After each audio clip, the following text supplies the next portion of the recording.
is to Mohammed Sabah al-Salam al-Sabah. So the floor is yours.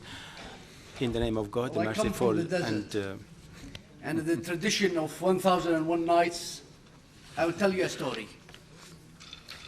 The year is 2010. The place is a very obscure small village by the name of Sidi Bouzaid.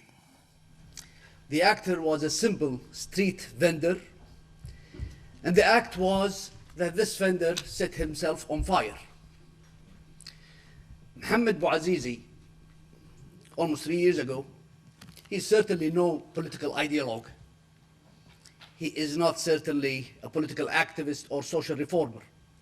He was just simply a street vendor who wants to sell his olive oils. The corrupt and tyrannical regime of Ben Ali violated his human rights. And what did he do? He set himself on fire. Self-immolation. That act was not meant to deliver a great political statement. It's not even an act of protestation. It was simply an act of desperation. If Puccini is alive, he would compose a great opera on this human tragedy, and it would be a great finale. Bouazizi was immediately transformed overnight from a simple victim to a major political icon for millions of the Arab youth all over the Arab world.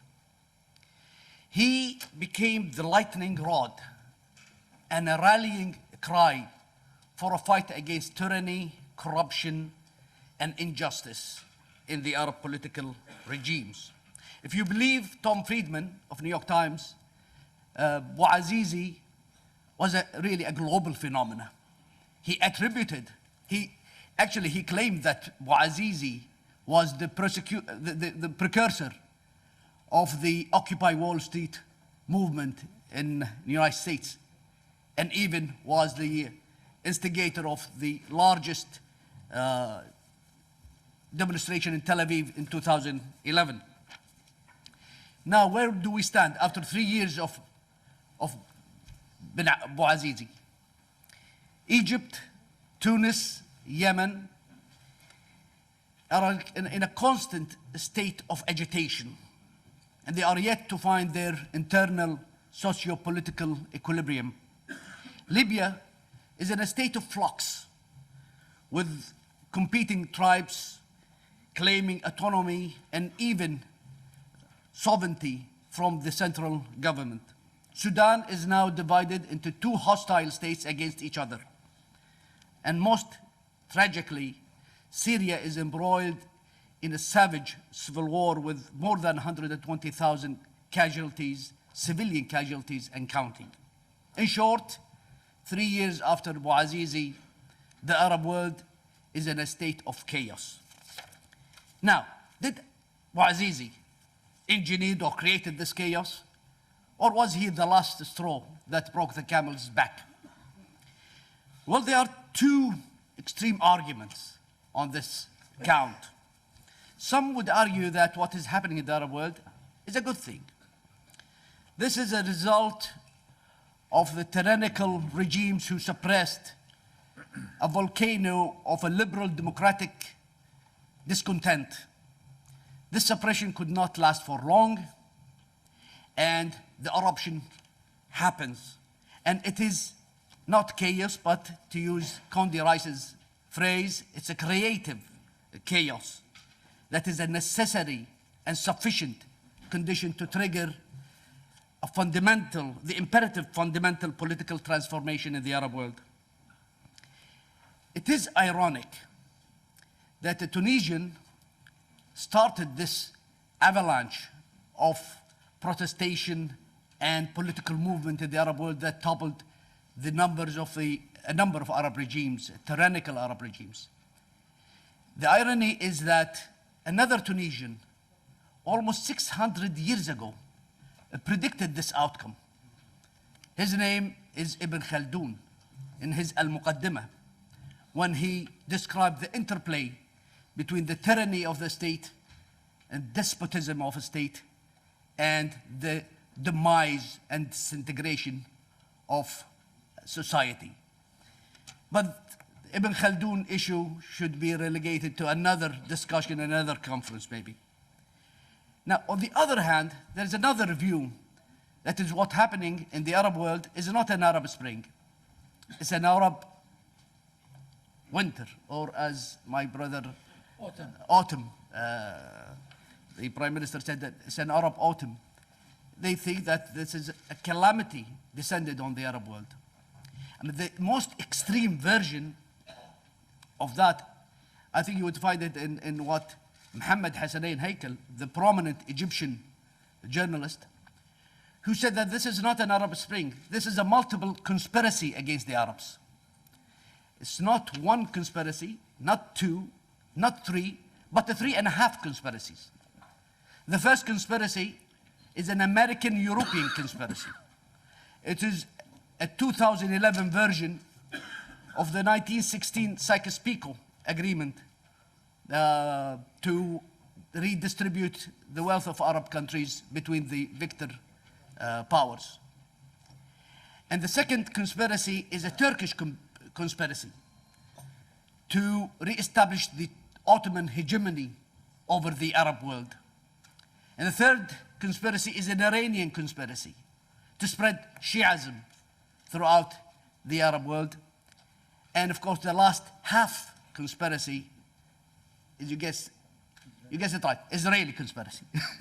And that is to relegate the Palestinian cause to the obscure issue of a Vatican-like status.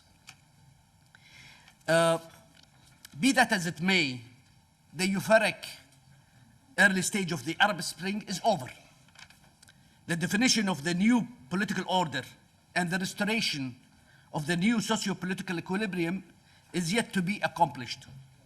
Furthermore, the following crucial questions are yet to be answered. First, what are the guiding principles and the fundamental pillars of the new regime, the post-Arab Spring regimes?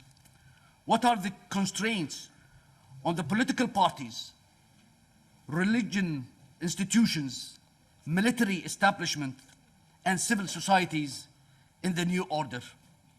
What is the economic philosophy of the state?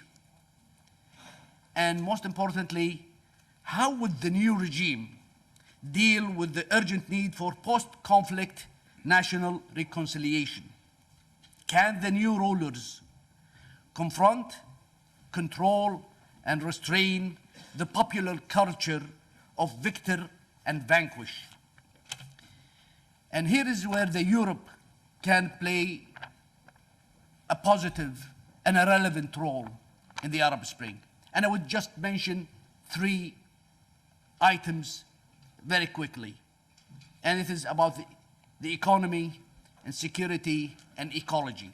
With respect to the economy, Europe has extensive experience in reintegrating the Soviet bloc, if you will, East European countries into the European communities. They have used existence program like the TACIS and the IPA, and we can learn a lot. Europe has created a democratic incubators for the newly independent or the new democracies to be husband and to be integrated into the European community. And this is something that we can learn from you, the Europeans. But most importantly, I think we should put an end to this, what I call Lampedusa tragedy that is taking place on a regular basis. You remember Lampedusa, where a mother would risk her infant's life and safety by taking this risky trip across the Mediterranean, escaping miseries and hoping for better life. This is not the way to fight illegal immigration. Europe should not build these walls against desperate people. It will not work. What we should do is to create an incentive for these people to stay at home and to have some reason, a positive outlook for life, and that they can achieve their their aspirations by staying at home. And we can do this, actually, we have done it, the Arab world and the European, some years ago, through the Deauville Partnership. But unfortunately, the Deauville Partnership is dead in the water, as they say. Maybe they are as dead as the Lampedusa victims. And we should reintegrate and rejuvenate the Deauville Partnership again. With respect to security, I would just mention very briefly 3 issues: Syria, Iran, and the Arab-Israeli conflict. With respect to the Syria, if, as the saying goes, if good men do nothing, evil prevails. And what we see is that the conflict is generating a very adverse impact on the youth in the Arab world. And it's becoming a rallying cry for those with the radical views to engage in this conflict. We should support Europe and the Arab world, and actually the whole world. We should support the moderate faction within the Syrian opposition. If we fail to do that, the fanatics and the radicals and the terrorists will take over, and Syria would be a lost case, and it would be a new breeding grounds for a new version of terrorist organizations. So we need to engage the Syrian opposition and to support them and to give them the necessary tools to fight the fanatics within their own ranks. With respect to Iran, as the former Prime Minister said, we are against the threat of war against Iran or to ostracize Iran. We need to engage Iran. But what we see happening currently with this 5+1 discussions about the Iranian nuclear programs is that the principal parties who would be directly affected by this, by the outcome of these discussions are the neighborhood, the countries in the neighborhood. We see that in the case of North Korea, for example, all the neighboring countries are engaged in, they all have a chair on the table, and they all participate in finding a solution to the North Korean nuclear program. While when it comes to Iran, the Arab world are completely excluded from this discussion. Only 5+1 countries who are now, no one is a member of the region, are making deals with Iran that we are very concerned that it could be on our own national expense.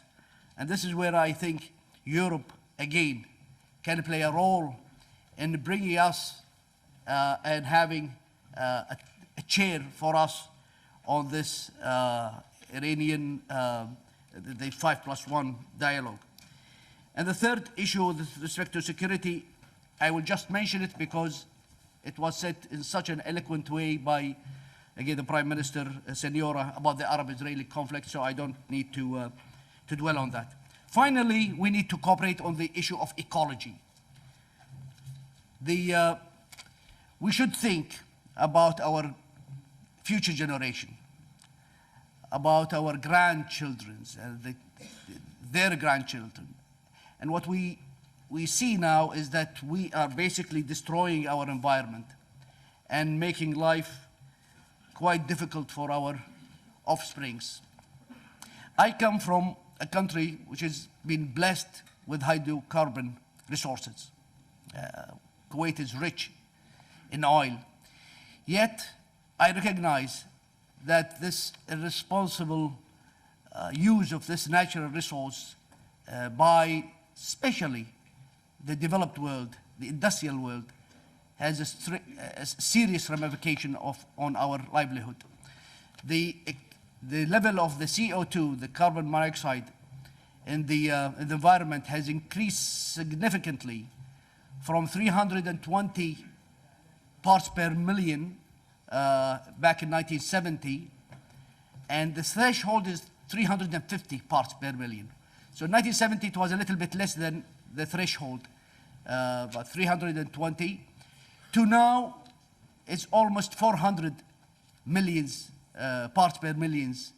And that means that the effort of the global effort to restrain the average increase in Earth temperature by only 2% would not succeed.